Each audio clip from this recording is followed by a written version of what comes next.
अब भारत में एक ऐसे हेल्थ मॉडल पर काम जारी है जो होलिस्टिक हो, समावेशी हो। एक ऐसा मॉडल जिसमें बीमारियों से बचाव पर बल हो, यानी प्रिवेंटिव हेल्थ केयर, बीमारी की स्थिति में इलाज सुलभ हो, सस्ता हो और सबकी पहुंच में हो। योग और आयुर्वेद जैसी आयुष की हमारी पारंपरिक चिकित्सा पद्धति पर बल हो, ऐसे सभी प्रोग्राम गरीब और मध्यम वर्ग को बीमारी के कुचक्र से बचाने के लिए शुरू किए गए। देश में हेल्थ इंफ्रा के विकास और बेहतर इलाज की सुविधाएं देश के कोने कोने तक पहुंचाने के लिए नई स्वास्थ्य नीति, हेल्थ पॉलिसी, स्वास्थ्य नीति बनाई गई। आज देश में एम्स जैसे बहुत बड़े और आधुनिक स्वास्थ्य संस्थानों का नेटवर्क भी तैयार किया जा रहा है। हर 3 लोकसभा क्षेत्र के बीच एक मेडिकल कॉलेज का निर्माण भी प्रगति पर है।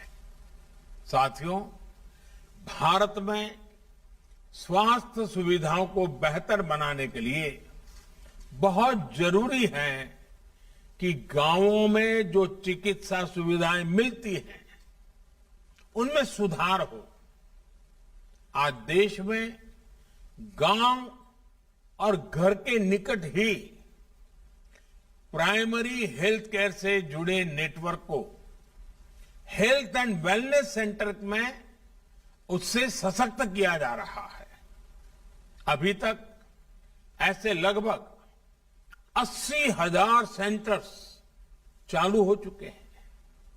ये सेंटर्स रूटीन चेकअप और टीकाकरण से लेकर गंभीर बीमारियों की शुरुआती जांच और अनेक प्रकार के टेस्ट की सुविधाओं से लैस हैं।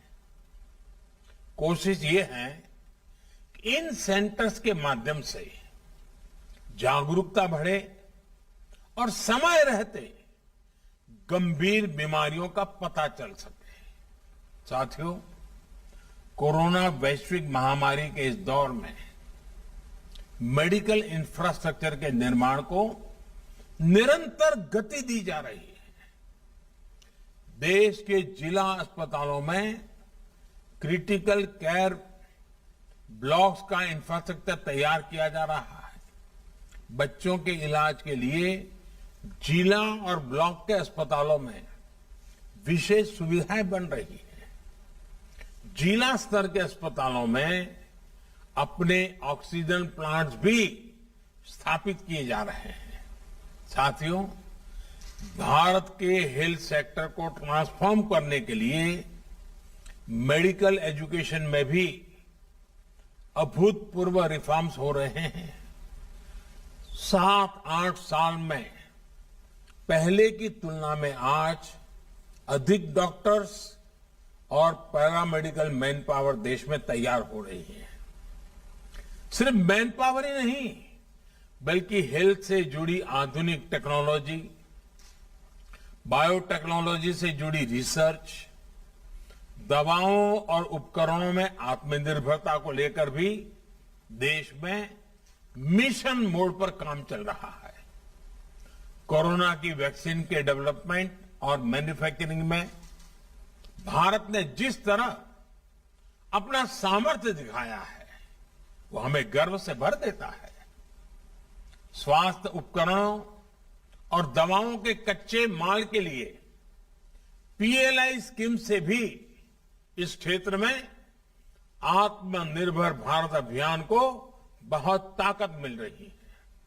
साथियों, बेहतर मेडिकल सिस्टम के साथ ही ये भी जरूरी है कि गरीब और मध्यम वर्ग का दवाओं पर कम से कम खर्च हो।